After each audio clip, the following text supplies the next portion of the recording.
In this lecture, I'm going to be looking at sociobiology, and I'm going to be using it as a way to also look at how the background of the thinkers impacts the thought. And I think this is something that often gets lost. I think theory is often presented as though it dropped from the sky and has to be taken as almost on a belief basis, but it's actually, as we've already been seeing throughout this course, very important. It's also very important to know the politics of the thinker, which also often get left out, I find, in official histories.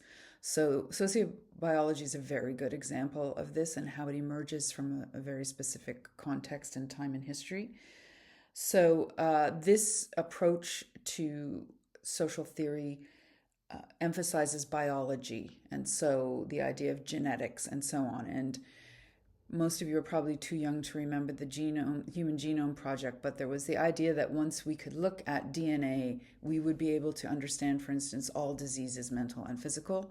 That turned out not to be the case. Certainly, there was some new information that emerged from that project, but even the most utopian thinker in terms of DNA would admit that we know that DNA is subject to environmental influences and so on. But this also gets at what I talked about in the very beginning of the course, that kind of science envy that exists within certain forms of sociology and social theory, that desire to have a really neat, clean system that we can just link back to science and so-called objectivity. As I'm sure you're aware, I don't subscribe to this view that anything is objective in that sense. And so we're going to be looking at sociobiology and some of its key thinkers. Before I start looking at sociobiology more specifically, I want to look at some of the context around it at the time it was emerging. And so it was coming out of all those forces that I talked about in that earlier lecture of scientific revolution, the Industrial Revolution, and particularly the thinking of Charles Darwin. And when we talk about this, this is getting us into all sorts of controversy because his theory has been applied in a variety of ways that I don't know if he would have approved of at all. So it's problematic even to call it Darwinism, but that's how these people understood it. So I do want to look at social Darwinism. So this is the idea that became very popular in the Victorian period of applying Darwin's ideas of natural selection and survival of the fittest to human societies and to social theory. This became very influential. It's interesting when you look, when you go researching, this is treated as an ancient theory, but I would argue it's alive and well. It might not be called this anymore, but it's certainly alive and well in certain places and very recognizable among contemporary politicians, for instance. They would never dare to say it out loud, perhaps, but it's the outlines and lineage are clear.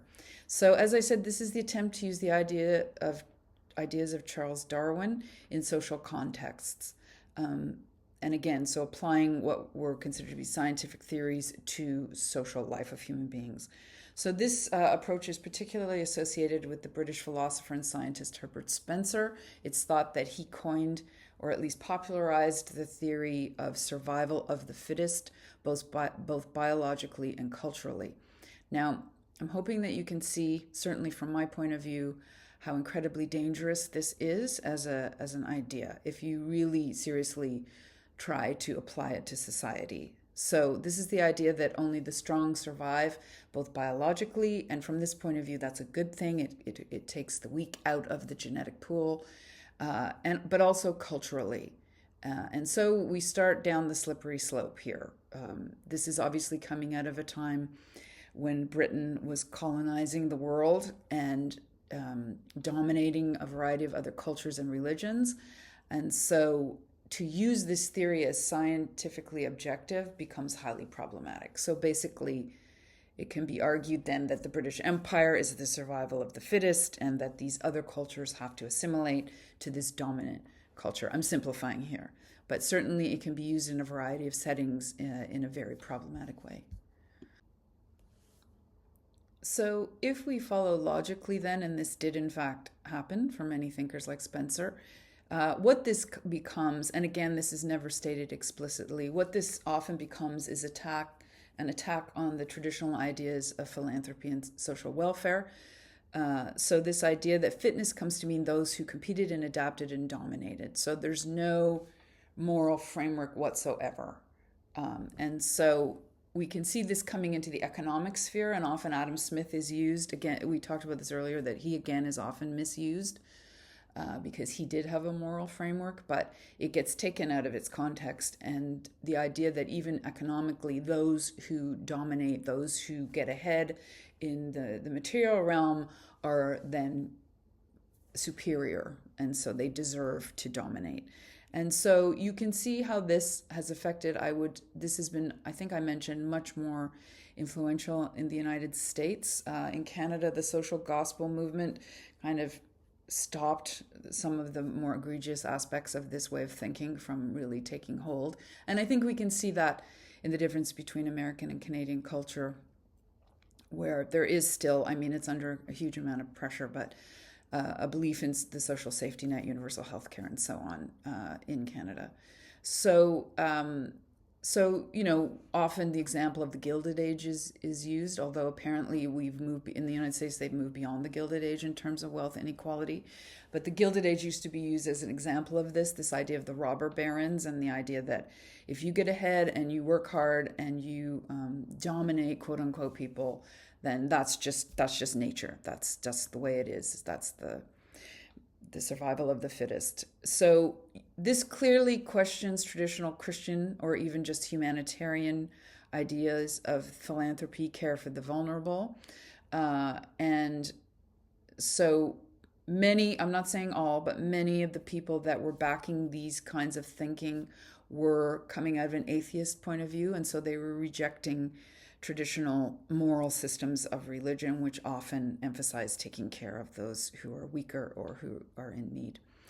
Now, in other ways, this can also move into justifying a variety of things such as racism, sexism, colonialism, and feeding into ideas about genetics. So I think it's very, very important to contextualize. He doesn't really do it in the textbook, to contextualize these ideas and what they actually mean in practice and in politics.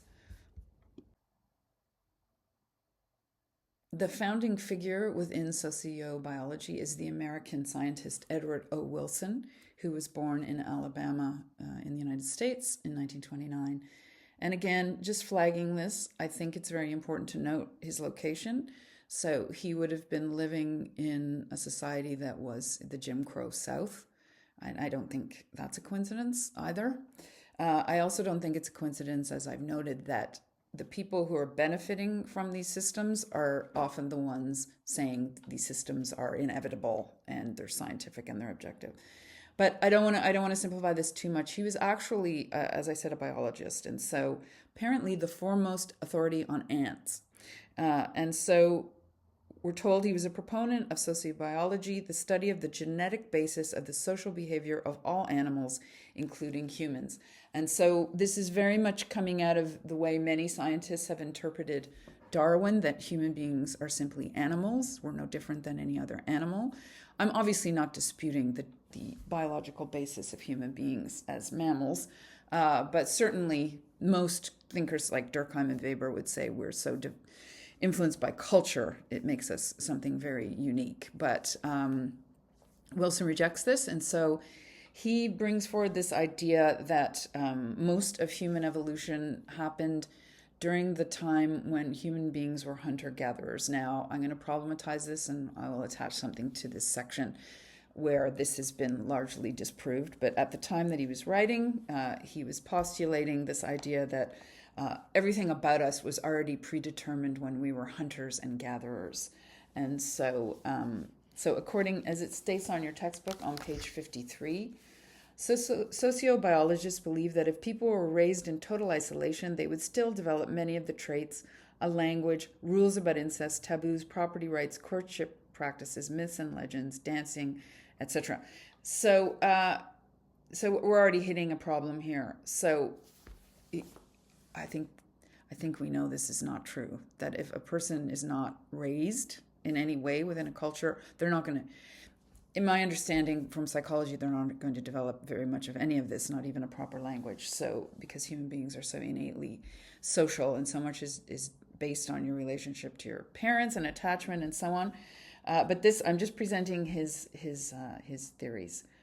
So so he goes on to say many of the main traits of human nature were adaptations to the environment created during millions of years of human evolution. Okay, so he's building up an argument here that we're no different than any other animal, that our evolutionary basis has stayed the same. And so some of his key ideas have to do with aggression and sex and gender. And again, this is where things get very controversial. And so he's making this argument, as far as I can follow, that aggression is innate in human beings.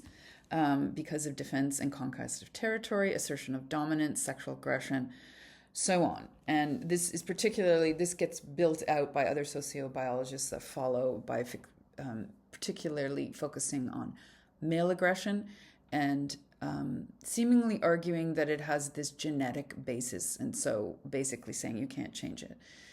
Again, we'll get to the arguments a little later on, but certainly, as with Talcott Parsons, but coming from a very different basis, and this is why Mann puts him in the section on functionalism. His sort of idea that things don't change comes from a different basis than Parsons, but he believes that our genetic basis has not changed, and so gender roles are baked into our DNA and are not the sort of creation of history and culture. So we have these two different approaches very clearly at odds with one another. So you can see this is an innately conservative ideology that he's putting forward here, that everything about human beings is based in our biology.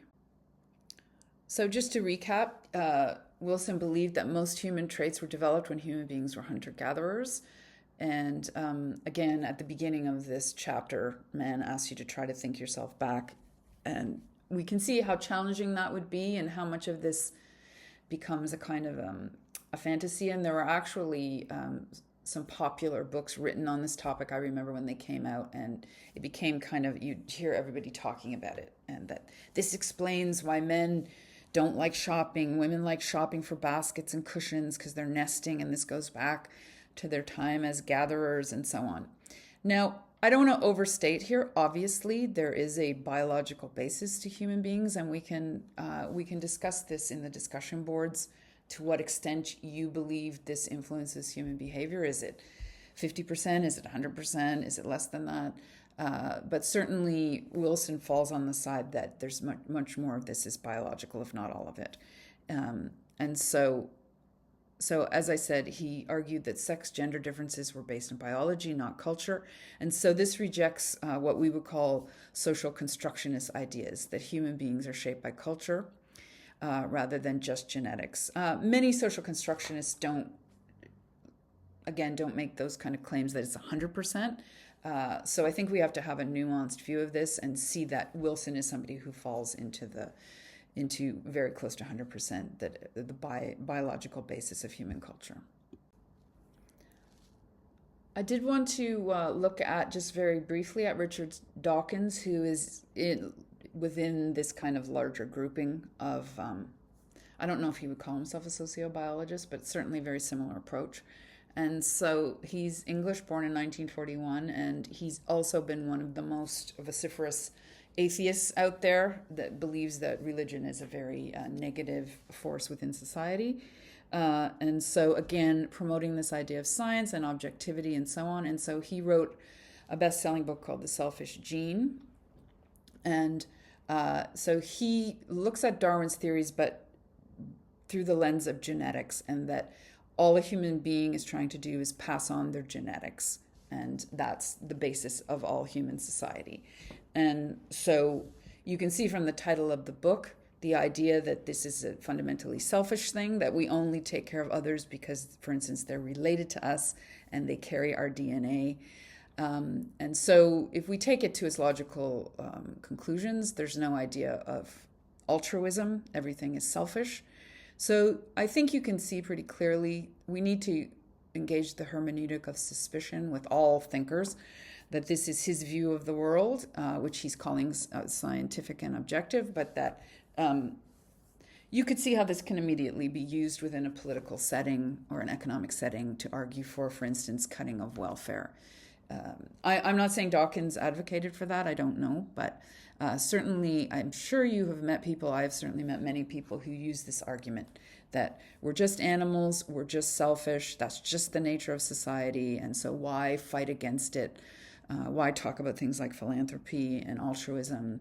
These are outdated notions. We're just animals trying to survive. And so you can see this is a very, I would argue, bleak view of human nature.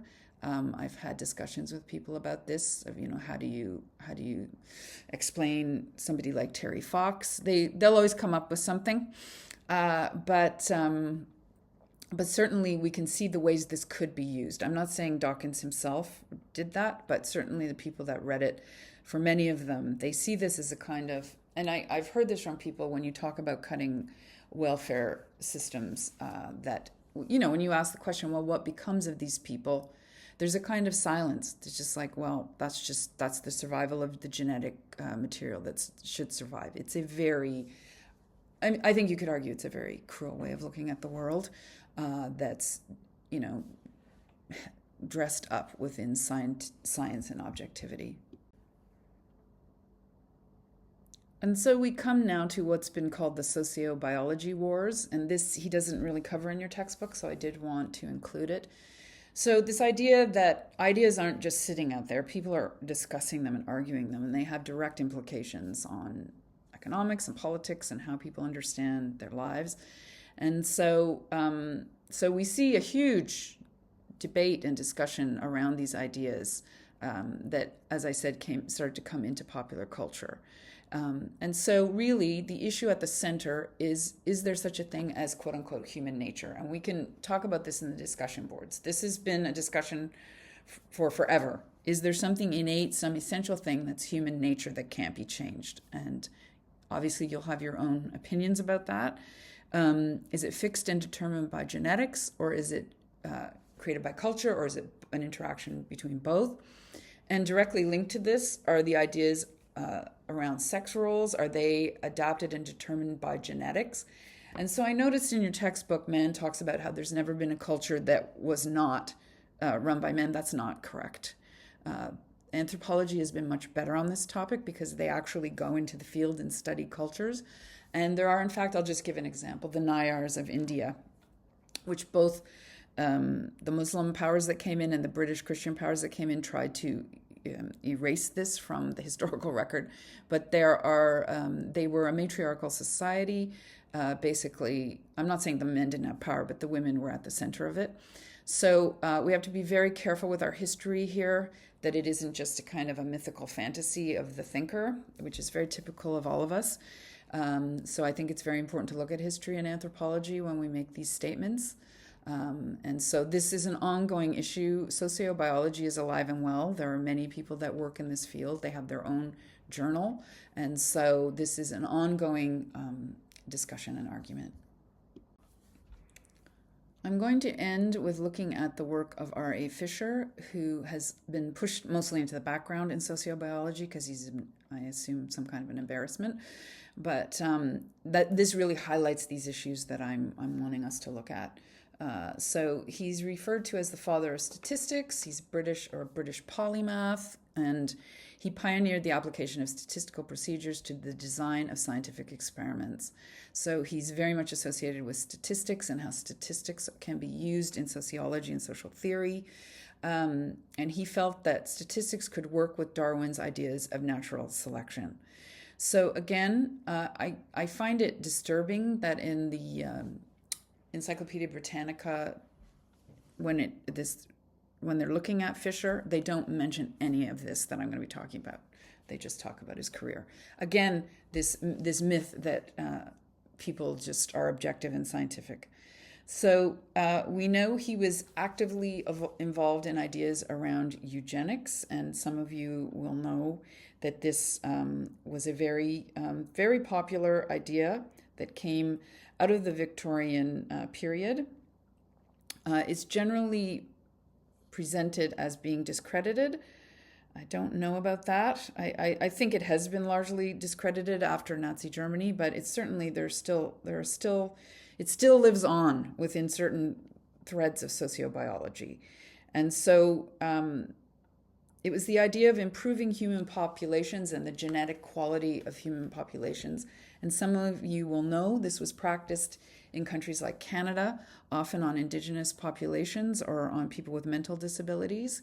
And it came into full kind of mainstream practice during the Nazi era. And so R.A. Fisher was actively involved with ideas around eugenics and the idea of sterilizing those he believed to be inferior. So I'm presenting this to show the way these ideas have direct impact in society. You can't see more direct impact than Nazi Germany, for instance. And we know, it's very hard to find this fact, but that he was in direct communication with eugenicists in Nazi Germany, including the supervisor of one of the doctors that worked in the death camps in Germany during the war. So I just wanted to use this because it's the most obvious example of where a social theory is not innocent in that sense, that the way it gets used is often for very specific reasons. And I really look forward to hearing from you in the discussion boards around how much you feel there is such a thing as human nature and how much sort of biology plays into this. So we see in this example, it's also used as a way of explaining race, so-called race, and how this also gets linked into eugenics and ideas of superiority and inferiority. So I'll be interested to hear your thoughts.